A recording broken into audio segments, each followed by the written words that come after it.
The bill that looks to create the Office of Human Trafficking Prevention made its way through the Senate Finance Committee today, and I spoke to one of the many agencies that help survivors about how crucial this office can be to making sure that they get the help they need. Across Louisiana, there are about 60 agencies for state and nonprofits that seek to help human trafficking survivors. But there is a bit of a disconnect between their services. But the problem is that sometimes the left hand doesn't know what the right hand is doing. Senator Ronnie John's bill would create the Office of Human Trafficking Prevention in the governor's office. It would get all the agencies working together to share their services and work with law enforcement on the prevention of the crime. Last year, 759 people were reported as trafficked, with 70% being children. But according to the Department of Children and Family Services, that is only reports from half the agencies. Part of the problem is we don't really have we have authority through the law, but it's hard for us to mandate that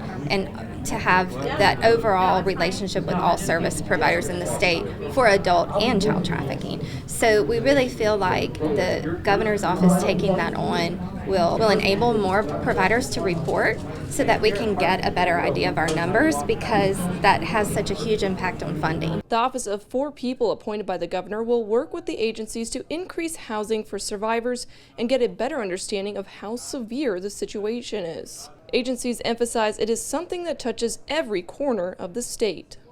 Those I spoke to say that having these agencies under one roof in the governor's office has been very successful in other states such as Texas. So they hope that this bill can make it even farther through the session and they can get to helping even more survivors in Louisiana. At the Capitol for your local election headquarters, I'm Shannon Hecht.